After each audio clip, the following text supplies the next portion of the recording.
পালং শাকটা কিন্তু খুব ভালো, মনে হচ্ছে খুবই ভালো। এতে অনেক, এই যে তারা যে বিক্রি করেছে দা দিয়ে তাড়াতাড়ি কেটে এনেছে, শাক ঘাস আছে, বাছতে হবে। এই যা ঘাস আছে, কিন্তু আমি এক একটা করে পাতা বেছে নেব। পাতাগুলো খুব সুন্দর, কিন্তু নরম ছেনছেন করছে একটু। এতে প্রায় পোকা আছে, তবু নরম আছে, আর লাগবে না। এটা হয়ে যাবে, এটা রেখে দিই, এটা আর একদিন করে খাওয়া হবে। এই পালং শাকের পাতাটাই থাক, আর বেশি নেব না। ডাঁঠিগুলো নরম আছে, ডাঁঠিগুলো আর কাটবো না। পাতাগুলো দেখছেন কি সুন্দর নরম, পোকা নেই একটা। আর এই যে হাত ধুয়ে নিয়ে চলে দিয়ে দিচ্ছি, রসুনও দিয়ে দিলাম, ম্যারিনেট করে নিই। প্রথমে আমি এই বাটিতে এক বাটি টক দই নিয়েছি, ওটা আমি দিয়ে দিচ্ছি। নুন দিয়ে দিলাম, আদা রসুন বাটা, 1 চামচ গরম মশলার গুঁড়ো। সবগুলো ভালোভাবে একসাথে ম্যারিনেট করে নেব। খুব ভালোভাবে ম্যারিনেট করে নিতে হবে, হলুদ টলুদ দেবো না, পরে দেব। চিকেনটা খুব ভালোভাবে ম্যারিনেট করা হয়ে গেছে। প্যান গরম হয়ে গেছে, সর্ষের তেল দিয়ে দিলাম। এখানে শুকনো লঙ্কা, জয়িত্রী, গোলমরিচ, জিরে, ছোটো এলাচ, দারচিনি, লবঙ্গ, স্টার মশলা, সব ফোড়নগুলো আমি দিয়ে দিলাম। ফোড়নগুলো খানিকক্ষণ ভেজে নিলাম। পেঁয়াজ কুচিটাকে ভালো করে ভেজে নেব। পেঁয়াজটা বাদামি রঙের ভাজা হয়ে গেছে, ব্যাস, আর বেশি ভাজবো না। গোটা আদা, গোটা রসুন, এবারে আদা রসুনটাকে হালকা করে সাঁতলিয়ে নেব। রসুনটাও যে দিয়েছিলাম সেটাও হালকা ধরনের ভাজা হয়ে গেছে। এবারে পালং শাকটা দিয়ে দিলাম, আর দিয়ে দেব কিছু কাঁচা লঙ্কা। আর শাকটা যাতে ভালোভাবে সাঁতলে যায় তার জন্য দিয়ে দিলাম নুন। এবারে সব কিছু মিশিয়ে নেব। মিশাতে মিশাতে দেখবেন সব কিছু গলে আসছে, কারণ শাক তো, শাকটা 2 মিনিট নাড়তে নাড়তেই দেখবেন কি সুন্দর গলে আসছে। 5 মিনিট হয়ে গেছে, ঢাকাটা তুলে নিলাম।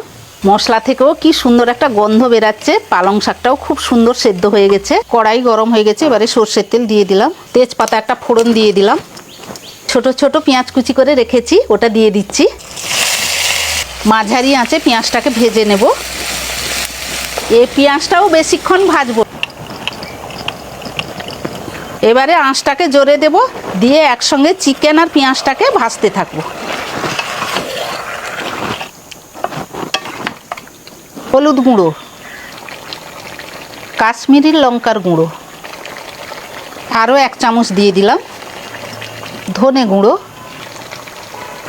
সব গুঁড়ো মশলাগুলোকে একসঙ্গে মিশিয়ে নেব, যাতে ভালোভাবে গুঁড়ো মশলাগুলো চিকেনের সাথে মিশে যায়।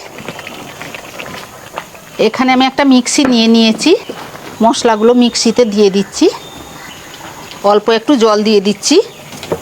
এবারে চিকেনটা সুন্দর হয়ে গেছে, জলটাও শুকিয়ে এসছে।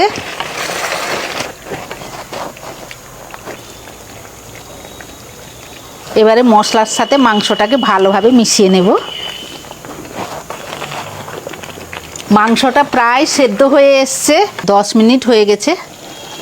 রান্নাটা প্রায় হয়ে গেছে। এই যে দেখুন তেলটাও কি সুন্দর উঠে এসছে। আর একটু নাড়াচাড়া করে দিলাম। এটা গরম হয়ে গেছে, এবারে একটু বাটার দিয়ে দিলাম। বাটারটা গলে গেছে, এবারে দিয়ে দেব কিছু রসুন কুচি। রসুনটাকে একটু নাড়াচাড়া করে নিলাম। এবারে দিয়ে দেব কাসুরি মেথি।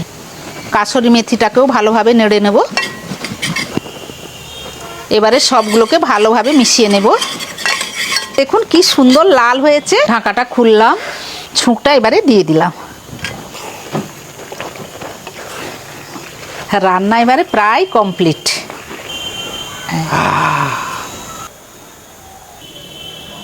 সাবধানে। ও দারুণ, খুব ভালো হয়েছে, দেখ রংটা দেখ, পারফেক্ট রং, পালক সবুজ চিকেন নয়। না। চিকেনটা আমি দেখি এবার সেদ্ধ কেমন হয়েছে। চিকেনটা নিলাম, ও সুসেদ্ধ, দারুণ সেদ্ধ।